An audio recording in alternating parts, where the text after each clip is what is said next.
इस वक्त की बड़ी खबर जयपुर से कोरोना को लेकर नई गाइडलाइन जारी कर दी गई हैं। रात 11 बजे से सुबह 5 बजे तक जन अनुशासन कर्फ्यू रहेगा। शादी समारोह में मेहमानों की संख्या 200 कर दी गई है।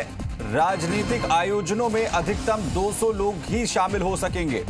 ज्यादा लोग होने पर संचालक पर 10,000 का जुर्माना लगाया जाएगा। इसके साथ ही रेस्टोरेंट्स द्वारा होम डिलीवरी की सुविधा 24 घंटे रहेगी। रेस्टोरेंट में बैठकर खाने की सुविधा रात 10 बजे तक होगी।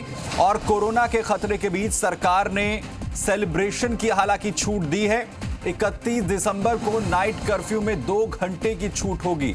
सामान्य दिनों में रात 11 बजे से सुबह 5 बजे तक ये कर्फ्यू रहेगा, लेकिन नए साल की रात को जश्न मनाने के लिए छूट दी गई है। नए साल को रात 12:30 बजे तक रेस्टोरेंट्स का संचालन किया जा सकेगा। इसके अलावा रेस्टोरेंट्स के लिए 2.5 घंटे की अतिरिक्त छूट दी गई है। रात 11 बजे से रात 1 बजे तक नाइट कर्फ्यू में नए साल के मौके पर छूट होगी। 31 दिसंबर के बाद सार्वजनिक भीड़ वाली जगहों पर अनुमति नहीं। वहीं बिना वैक्सीनेशन भीड़ वाली जगहों पर अनुमति नहीं दी जाएगी। दोनों डोज लगवाने वालों के लिए रात 10 बजे तक थिएटर खोले जा सकते हैं। वहीं इसके अलावा सिटी और मिनी बसों का जो संचालन है वो सुबह 5 बजे से रात 11 बजे तक किया जाएगा। तो नई गाइडलाइंस जो हैं वो कोरोना को लेकर जारी कर दी गई हैं। विष्णु, जी मीडिया संवाददाता, खबर पर जानकारी के साथ जुड़ रहे हैं। विष्णु, नई गाइडलाइंस आ गई हैं, किस तरीके से इनको रेगुलाइज किया जाएगा? तमाम जो लोग हैं इसे फॉलो करें, इसे किस तरीके से सुनिश्चित किया जाएगा? बिल्कुल सुमित, मैं बता दूं कि आपको कि जो कोरोना का जो संक्रमण है और ओमिक्रॉन जो है उसका संक्रमण लगातार बढ़ रहा था, उसको देखते हुए आज मुख्यमंत्री की अध्यक्षता में जो मंत्री परिषद की बैठक बुलाई, उसके तुरंत बाद ये गाइडलाइन जारी की गई है। और इस गाइडलाइन में हालांकि कुछ पाबंदियां लगाई है, लेकिन साथ में नववर्ष जो मनाने की छूट दी गई है वो है 2 घंटे अतिरिक्त कर्फ्यू में छूट दी गई है। अमूमन जो प्रदेश में रात 11 से सुबह 5 बजे तक कर्फ्यू है वो 31 दिसंबर को रात 11 से 1 बजे तक कर्फ्यू में छूट रहेगी, यानी उस दौरान नववर्ष का सेलिब्रेशन किया जा सकेगा। और इसके लिए मुख्यमंत्री ने कहा है कि ये जो नववर्ष का सेलिब्रेशन है लोगों को कम से कम असुविधा हो, इस बात को ध्यान रखा जाए। और जो मंत्री परिषद के कुछ साथी थे उन्होंने भी इस बात को उठाया था और इसके बाद ये गाइडलाइन जारी की। हालांकि जो अभी शादी विवाह समारोह या भीड़ भाड़ वाले जो आयोजन थे, राजनीतिक, खेलकूद, मनोरंजन, सभी संबंधित गतिविधियां थी, उनमें जो लोगों की संख्या थी उसको पूरी तरह खोल दिया था, यानी कितनी भी संख्या में लोग आ सकते थे कोरोना गाइडलाइन के साथ। लेकिन अब जो 200 व्यक्तियों की पाबंदी की गई, इस तरह के जो भी आयोजन होंगे, यानी जो भी सार्वजनिक रूप से आयोजन होंगे, उनमें मात्र 200 व्यक्तियों की अनुमति होगी। और इसके अलावा सरकार ने जो निर्णय लिया वो वैक्सीनेशन को लेकर जो बढ़ावा दिया वो दिया है कि जहां वैक्सीनेशन की डबल डोज अनिवार्य की गई है, जो सिनेमा हॉल, मल्टीप्लेक्स थिएटर है, वहां पर 18 वर्ष से अधिक आयु व्यक्ति जा सकेंगे और वो भी कोरोना की जिन्होंने वैक्सीन के 2 डोज ले लिए वो जाएंगे और रात्रि 10 बजे तक इनके खोलने की अनुमति होगी। इसके अलावा जो मॉल्स और दुकानें वो भी 10 बजे तक खुलेगी, पर वहां भी वही सुविधा होगी। इसके अलावा मल्टीप्लेक्स और जो थिएटर है वो 50% क्षमता के साथ ही खोले जा सकेंगे।